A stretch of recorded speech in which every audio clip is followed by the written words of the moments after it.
Hey Optimancers, Chris here. So I have been mentioning that I would be checking out Project Black Flag as it was released. So the first playtest was released on Monday, and here it is in front of you. It is a free download. I will provide the link in the video description. And what they want us to do is basically this is supposed to be very similar to 1D&D in that they're going to enhance the 5th edition rules with these playtests. We can play with them, give some feedback, they'll make adjustments based on our feedback, and eventually, ideally, come up with a superior version of 5th edition.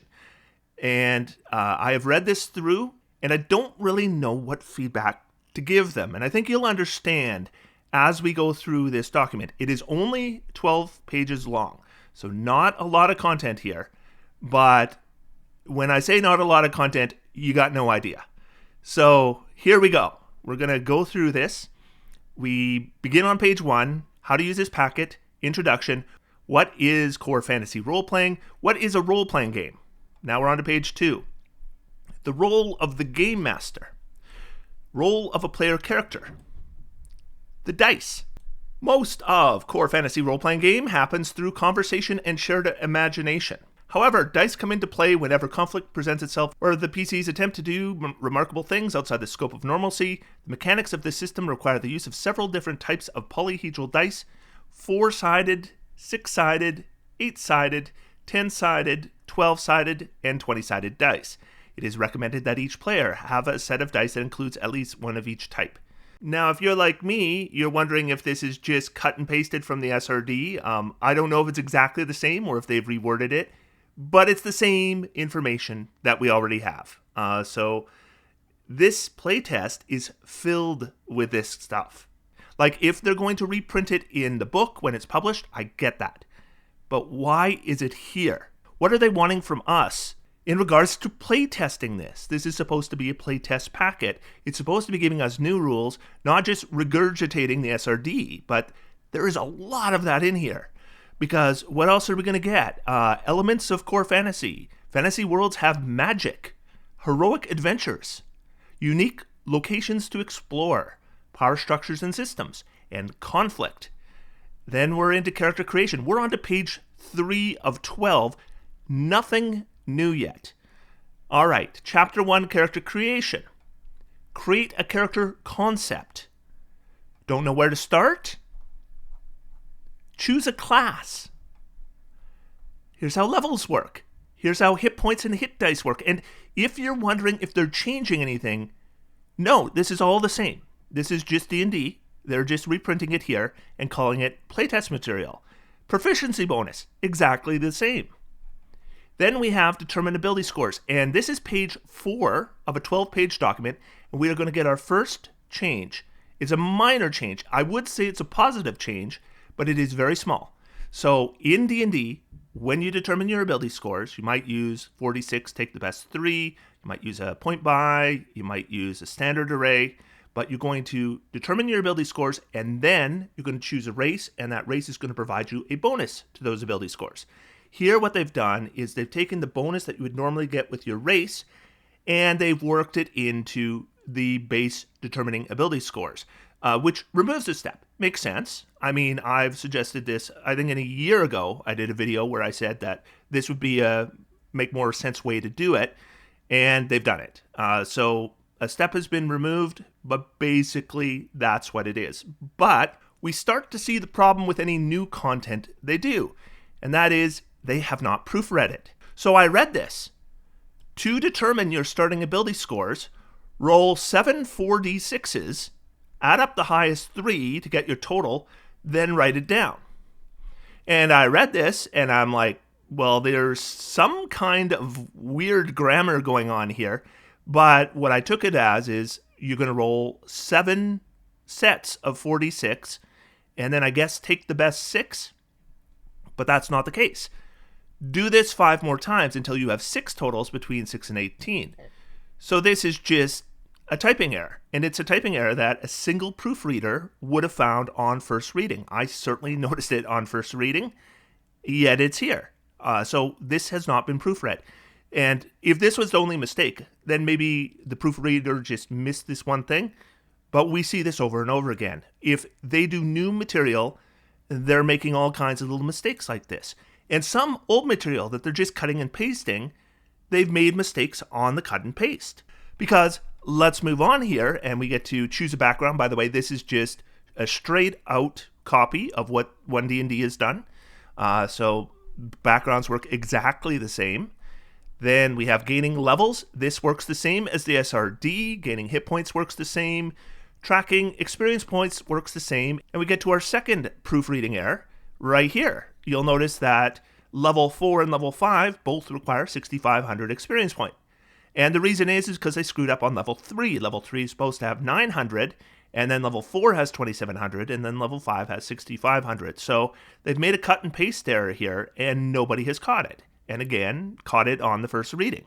This is pretty simple stuff. Now, I realize this is just a playtest, but you would think somebody would proofread it before you make it public. Anyway, we move on.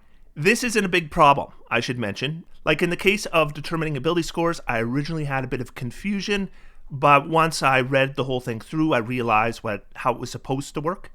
And I mean, with the experience points, we know this is just supposed to be a copy of what's in the SRD. Why it's in a playtest packet, I don't understand, because we already have this information.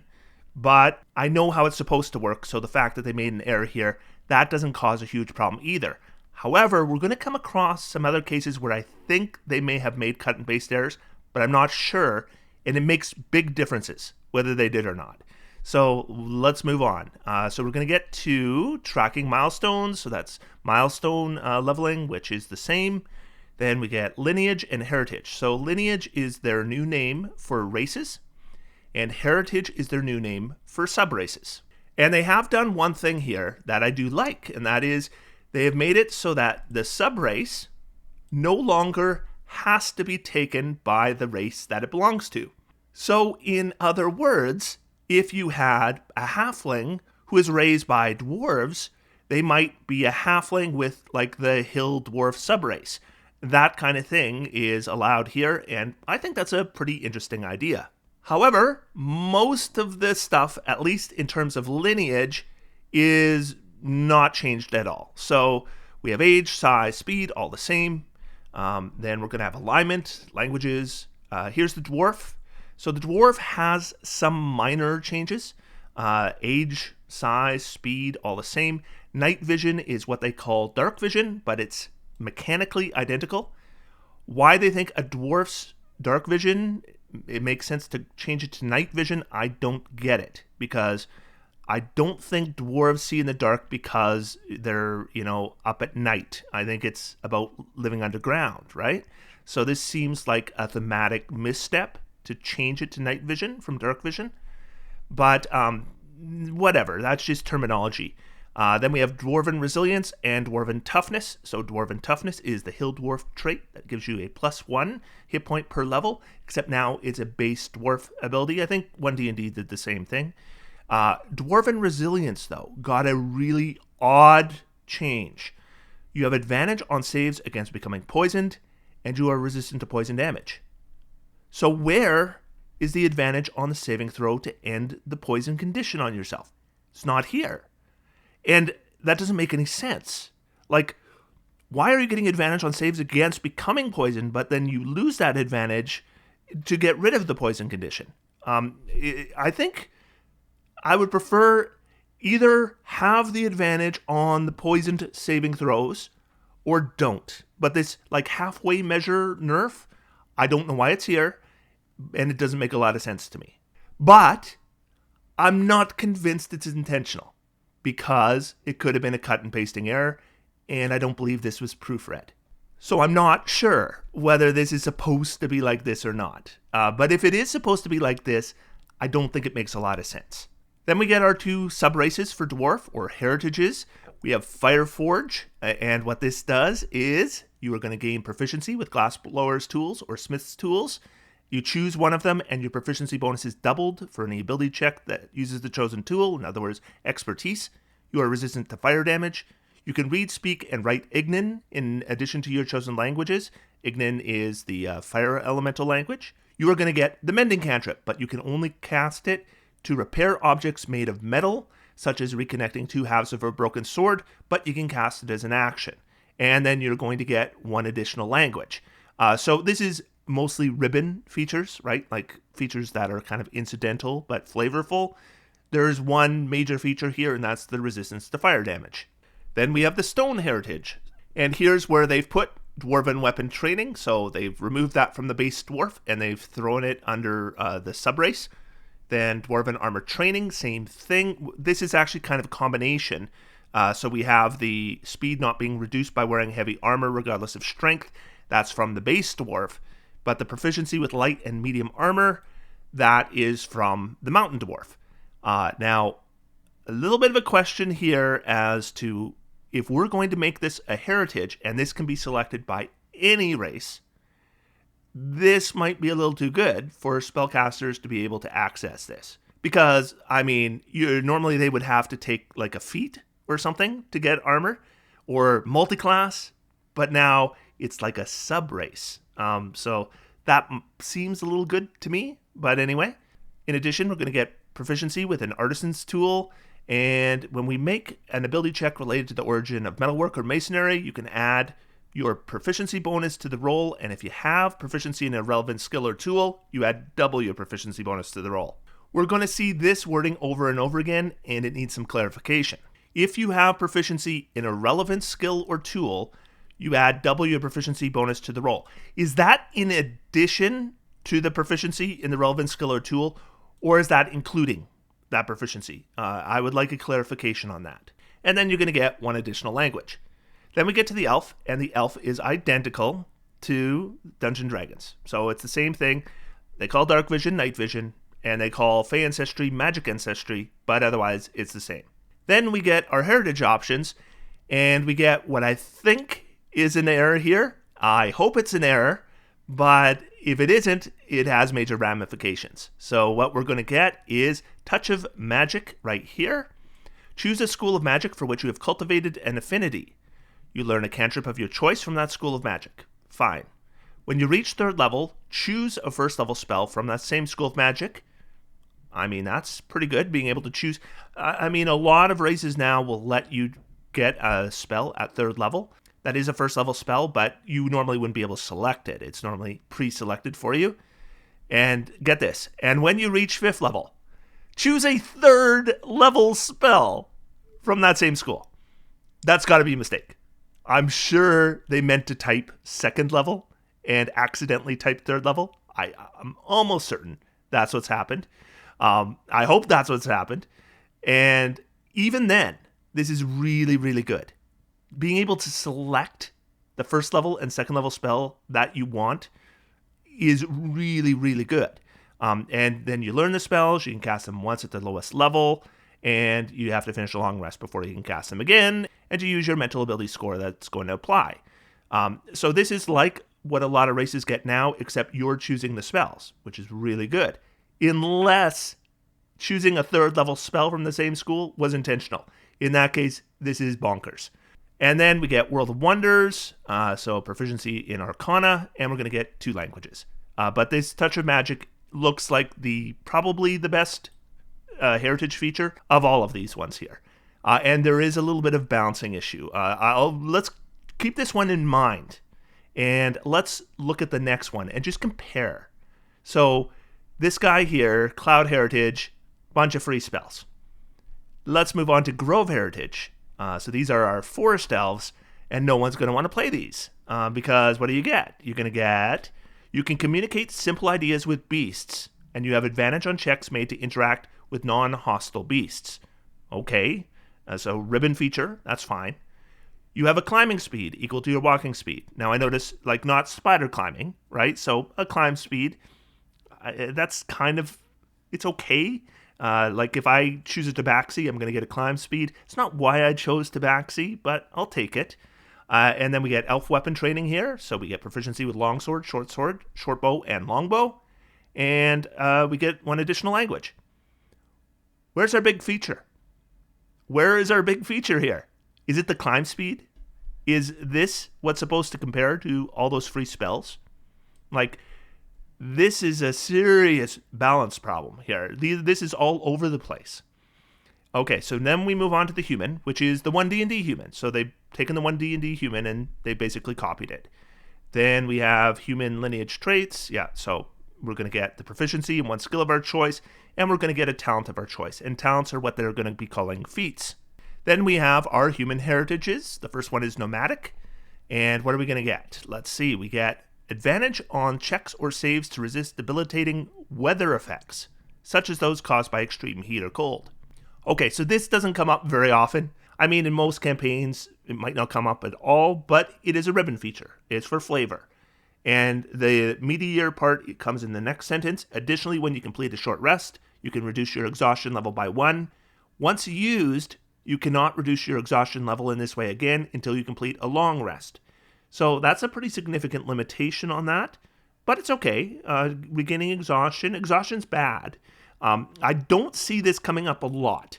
Like, unless I'm playing a Berserker Barbarian, I'm generally not compiling multiple levels of exhaustion.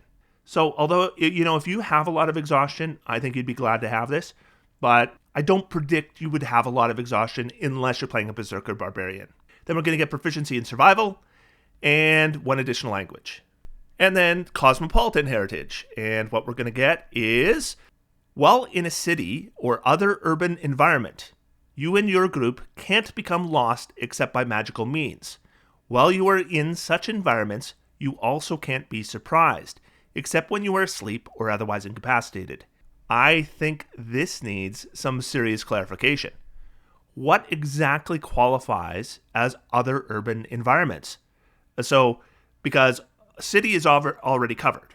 Well in a city or other urban environment. So if I'm in Waterdeep and then I travel into Undermountain, does that qualify as another urban environment? I'm not sure. I mean, maybe not. It just needs some clarification. What do you mean by that?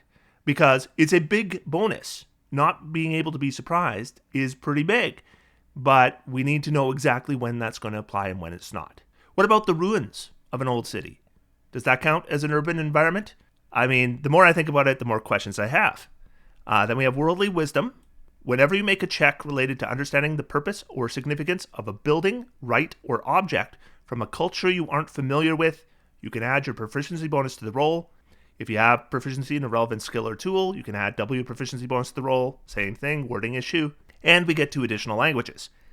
And that's it for lineages and heritages. So we're just given 3 races with 2 sub-races for each. Then we have backgrounds, and the backgrounds are ripped right from 1D&D, basically exactly the same.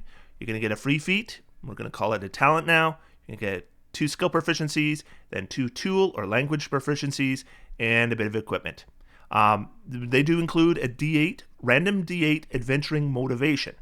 So if, when you come up with your character concept, you want to have some random element as to why they adventure, then you've got a table to do that. Okay, moving on. We're now into talents. We are on page 11 of 12. We're almost done. Does it not feel like there's been a whole lot of content in the first 10 pages? No, it doesn't, because most of the content there is just ripped from the SRD, and we all know it, and none of it needs playtesting. Doesn't need to be here. But talents. So talents are feats, and we have 3 kinds of feats: magic talents, martial talents, and technical talents. And there are some serious balance issues here. Let's start off with combat casting. So somebody looked at Warcaster, the Warcaster feat, the excellent Warcaster feat, and said, you know what the problem with this feat is? It doesn't do nearly enough to protect your concentration. And yeah, so this is what we get. Just read this first part. You automatically succeed on Constitution saves you make to maintain your concentration on a spell if the DC is lower than your spell casting DC. That will be 99% of concentration saves you make. Or, I should say, don't make, because you automatically succeed on them. So, you will almost never need to test your concentration once you take this feat. That's broken. That is so broken. This should not be here. I don't know what the goal is of this change. but it makes no sense whatsoever. Like, what is the point of having concentration saves in the game if you have a feature that any spellcaster can take at level 1 that makes it so you don't have to make those checks? So this is ridiculous. And then it gives you a reaction cantrip if somebody moves up to you or if they provoke an opportunity attack from you. And you can use a shield or weapon as a spellcasting focus. Those are both fine.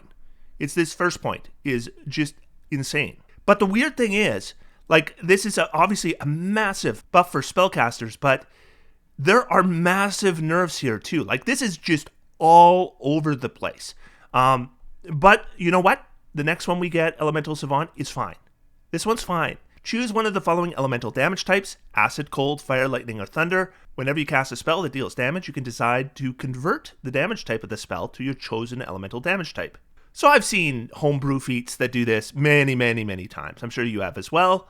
You must decide to convert the damage type when you declare you are casting the spell. And then we have here, additionally, when you roll damage for a spell that naturally uses your chosen elemental damage type, as in not spells you converted to your chosen type, you can re-roll any ones, and then you must accept the new result. And then you can select this talent multiple times, so I guess you could do it once for acid, once for cold, etc. This one's fine. No problem with it. I mean, I've seen essentially the same thing in homebrew before, but, you know, I think it's a decent feat. Let's move on to Mental Fortitude. So Mental Fortitude is my favorite. And it's not my favorite because I think it's well designed. I think it's ridiculous. But it's my favorite because it was the most fun to think of how poorly thought out this was and come up with the mental exercises to see just how this just doesn't work. And it is so bad. It's funny. But I mean, first let's go through the part that's fine. Once per long rest, when you fail an intelligence, wisdom, or charisma saving throw, you can choose to re-roll the save, take the new result. You must declare your intention to roll before the results of the save are resolved. Great. No problem there. Then the second part. And I know what they were going for. Their intentions were good. But, oh my. Okay. If you are affected by an ongoing spell or magical effect due to failing an intelligence, wisdom, or charisma saving throw, you can repeat the save at the end of each of your turns, ending the effect on a success, even if the ongoing magical effect would not typically allow you to do so. So the intention here, I think, is obvious enough. If you have played in a game where your character gets hit with a hypnotic pattern, and you're just out, you're out of the game until somebody has a chance to come and wake you up, and you might lose several turns, and there's nothing you can do about it, and it's frustrating. So having the intention to keep that from happening to players is a good one. So I applaud the intention. The method they've come up with to deal with this is dumb.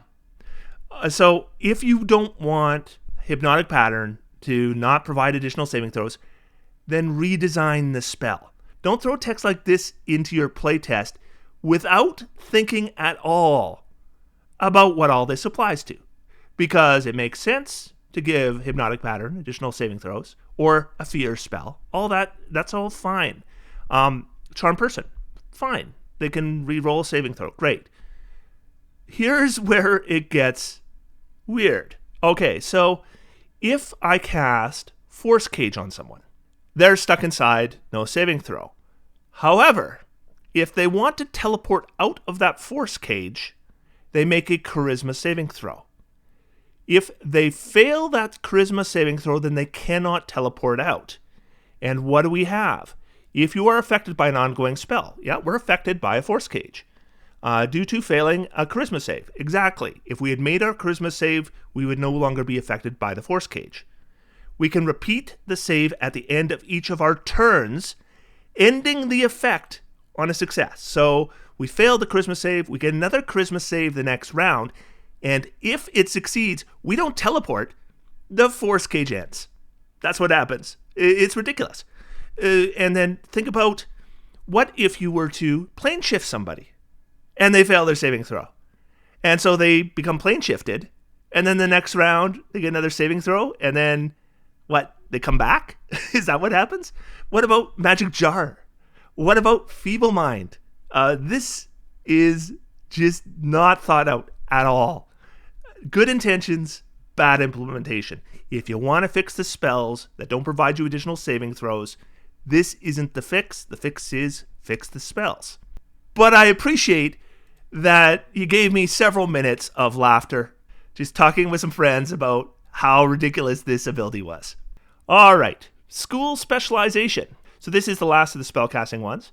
And when you take it, you pick a spell school.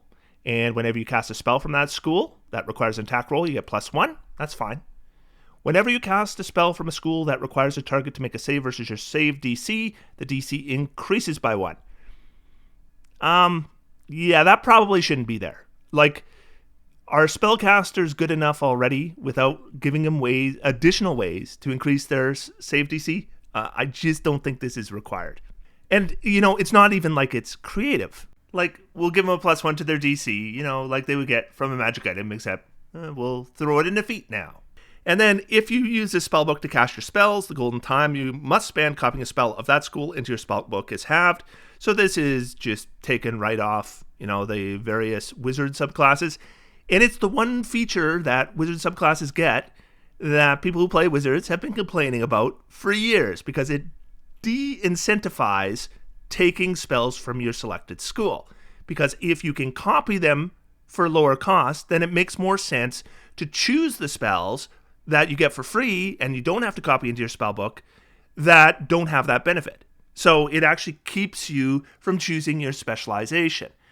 So if of all the stuff you could rip off and throw into your playtest, why would you choose something that we have already tried and determined doesn't work and is bad and put it in your playtest? Do not understand that at all. And this is dangerous. You can select this talent multiple times. Now, I assume they mean, and then you'll pick a different school each time, but they don't say that. And so does this stack with itself? Like, if I take this multiple times, does my DC go up by 2, 3, 4, 5, 6? I mean, I'm sure it's not intended to, but you should probably clarify. So then we get into the martial talents, and we're going to get into some crappy stuff. Right away, armor training. You have trained to master the use of armor. You gain proficiency with light armor. If you are already proficient with light armor when you select this talent, you gain proficiency with medium armor and shields. If you are already proficient with medium armor when you select this talent, you get proficiency with heavy armor, and you can select this talent multiple times. So, I mean, the quick version of what they've done is they've taken lightly armored, moderately armored, and heavily armored, and they've combined them into one feat. That much I support. But what they've also done is they've nerfed all three of them, because lightly armored, moderately armored, and heavily armored are all half feats, meaning they all provide you the proficiency in addition to a +1 to an ability score. So when I take lightly armored, I get the light armor proficiency and a +1 ability score. But if I take armor training, I don't get that anymore. Now I just get the proficiency in light armor. Now, lightly armored and heavily armored were already considered bad feats. And then you're going to take away the +1 ability score. Like, who in their right mind looks at those feats and goes, you know what they need? A good nerfing. And there's just no point to it. Like, all you need to do is, and in addition, you get a +1 to an ability score of your choice. Right? It just would be so easy to add. But they seem intent on nerfing the armor feats, which aren't that great anyways. I mean, moderately armored is a decent feat, but lightly armored and heavily armored are just notoriously bad. Next, armored combatant. And what this is it's a redesign of the heavy armor master feat. But the heavy armor master feat is a half feat, so they've made this a full feat. But instead of getting the bonus to the ability score, you get a +1 bonus to your armor class.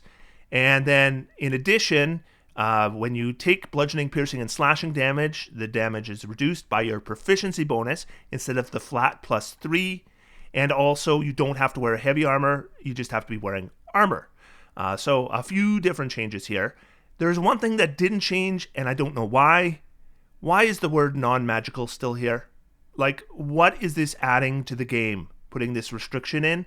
I don't know why it's on heavy armor master, and I don't know why they have kept it here. Just get rid of it. Just have it be you reduce the damage from bludgeoning, piercing, and slashing damage. But anyway, it's okay. I mean, they should get rid of non-magical. That's a little sticking point for me. But based on the other stuff we've seen, that's a minor point. So combat conditioning. Here is an example of what you don't do in design. So you have the tough feat. The tough feat is an okay feat. It's kind of middle of the road. Gives you a +2 hit points per level. One bonus you can say is it is simple and it works. So let's take that and make it less simple and make it clunky. And that's what they've done. So combat conditioning is essentially tough. We start with the 2 hit point increase per level, but then we're going to add a second point to make it clunky. Whenever you gain a level, including the level at which you gain this talent, if applicable, but apparently not the levels beforehand, your new hit die is one size larger than your class typically grants. For example, a wizard with this talent would gain a D8 for their new hit die instead of a D6. If you already use a D12 hit die when you gain this talent, this feature has no effect. So what this means is, let's say you're playing a 12th level character, and you want to check to see what your hit points are supposed to be at your current level. Well, unless you can remember when you took this feat, there is no way to know. Because your hit dice from the levels before you took this feat, and then after you took this feat, are going to be different, even if your class is the same. Never mind that we now have another hit die pool to keep track of. I mean, this is just so obviously poor design. I'm sure the feedback will be bad and it will be changed. But I am surprised to see this here in the first place. Then we get to hand-to-hand. So first off, clearly the intention of this this talent is that it is supposed to make you a specialist at unarmed combat. So that's what it's supposed to do. It is a trap, first off, so it is just an awful pick. But in addition to that, there's poor design, and there's question whether the person who designed this knows the rules. Because look at the first bullet point. You are proficient with your unarmed strikes. You're right. I am proficient with my unarmed strikes. So why am I taking this feat? Because we're all proficient with our unarmed strikes already. There's a reason the monk doesn't provide you proficiency in unarmed strikes, because everyone has it already. So the person who designed this, do they not know that? I'm inclined to think they didn't. Yet they're the ones assigned to do a feat for unarmed combat. Well, okay. And then what else are we going to get? If you are a medium-sized creature, your unarmed strikes deal D6. If you're a small creature, they deal a D4. If you're a rune knight and become a large creature, don't know. If you cast enlarge reduce, don't know. But whether you're medium-sized or small-sized, this is terrible. Furthermore, nothing here about getting magical attacks. And then we're going to get advantage on ability checks made to initiate or escape a grapple. So this is an awful feat, presumably designed by somebody who already doesn't know how the base rules work for unarmed combat. So that happened. All right. Technical talents. So these feats are all ribbon features. 100% ribbon features. Polyglot. You have studied language extensively, allowing you to effortlessly communicate in multiple languages and puzzle out critical information from languages you don't know. When you select this talent, you gain the following benefits. Learn 3 languages. You have advantage on charisma ability checks made to interact with non-hostile creatures for whom any of those 3 languages is their primary language. Whenever you make an ability check related to understanding the meaning of a verbal or written language you don't know, you can add your proficiency bonus to the roll. If you have proficiency in a relevant skill or tool, you can add double your proficiency bonus to the roll. All ribbons. All of them. This is a feat. You have to give up an ability score increase to get this, and you get no substantial abilities. And watch this one, trade skills. This one, again, you can just compare it to stuff we know is bad in D&D. And this is worse. This is worse. So this is the skilled feat. It's in the player's handbook.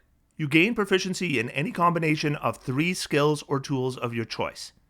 So this is recognized as a terrible feat. It is so recognized as a terrible feat that when Tasha's Cauldron of Everything came around, the D&D design team decided to do something about it, and so they made a replacement feat called Skill Expert, and it's improved. It's a half feat, so you get a ability score increase. We're also going to expertise in a skill, so it's just a much, much better feat than skilled. Imagine, though, a game designer seeing this and going, no. We shouldn't make this better. We should make it worse. Because that's what Kobold Press did. Trade skills. Gain proficiency with 1 skill and 1 type of tool or vehicle relevant to your chosen profession. Alternatively, gain proficiency with 2 types of tools or vehicles relevant to your chosen profession. So it's been nerfed. But you do get this second bullet point. Check this out. Provided you have access to the necessary equipment and customers, you can spend a day plying your trade and expect to be paid 2 gold pieces or paid with goods and services of equivalent value. That's a feat feature. If you perform your job, you'll get paid. I mean, wouldn't you get paid anyways? I mean, is 2 gold pieces more than you would earn doing what you normally do? Don't know. Maybe it is. But how relevant is this to an adventure? It's not. It's not relevant at all. So what it really is it's the skill feat with a big nerf on it. So we go from feats that mean that your spellcasters no longer need to make concentration saves to feats that give you nothing but ribbon features. And then we go to other feats where the person designing it apparently doesn't know how the rules work, and other ones where the person who designed it didn't even take a few moments to consider the implications of it. And it's really difficult because, I've done professional game design, and I can tell you that, of the few pages of this playtest that are original content, there is maybe 8 to 16 hours of work here from one person. This entire thing. We have a company with over 20 employees. D&D design team has like 30 employees. So not that much smaller. Had a month to work on this, and I am seeing like one person, 8 to 16 hours work here. Now, the difficult thing is I was planning to give feedback here, and I'm not sure what feedback to give, because, what I was expecting is a playtest, something like what we get with 1D&D, where we get this packet, and it's chock full of rules changes.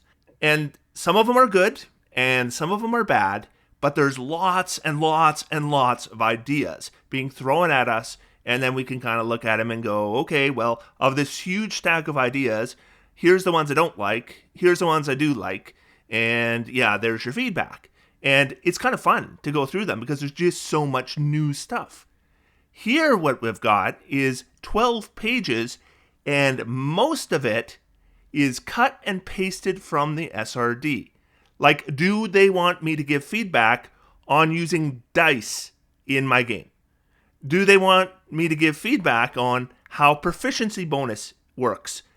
Because this has all been part of the game all along, but you threw it in your playtest. And instead, we have maybe, I'd say, 3 pages of altered stuff. Most of it very similar to stuff that already exists with minor tweaks or redesign. And the stuff with more major redesign, for the most part, I would say it makes things worse, not better. So when I look at this, I'm like, this isn't going to make 5th edition better. Like, why is your design goal to improve 5th edition? Well, then, if that is, I kind of think you need to start over. Because there's just not enough ideas here that are good to, actually make a full playtest or make any progress on creating a new system. So, yeah, I don't know what to tell them. That it wouldn't sound mean, because I don't want to put in a comment where, boy, this sucks. But I'm a little embarrassed for them that this playtest, they've had a month to work on it. They have a company with 20-some employees, and they've generated all this excitement, and then here's the SRD. Here's what the SRD says about creating a character concept. Tell us what you think about that. and then almost nothing new. And the new stuff is a step backwards. So I was so optimistic going into this and so pessimistic coming out. Like, I have gone from having high hopes for the Black Flag project to now I don't know. Unless there's some major change in direction in future playtests, this does not give me a lot of hope for the Black Flag project, which is really unfortunate. And I really wish I could give you guys some better news, but you saw it. You saw it. I'm showing you what's in this thing. I didn't hide anything. So, you know me, I'll just give you my straight opinion, my blunt opinion, and that's what it is. This doesn't look like a lot of work. This looks lazy. This looks like they did it Sunday night to release Monday morning. That's what it looks like. It wasn't even proofread. So, yeah, gotta say, not what I was hoping for. But, if you thought there were good ideas in here that I didn't notice, please let me know in the comments down below. If you think it makes a lot of sense to fill your 12-page playtest with 9 pages of cut and paste from the SRD, then let me know why, because I don't get it. Otherwise, until next time, I'm going to sit back, relax, and have some fun. D&D is for everyone. Thanks, everybody, and I'll talk to you soon.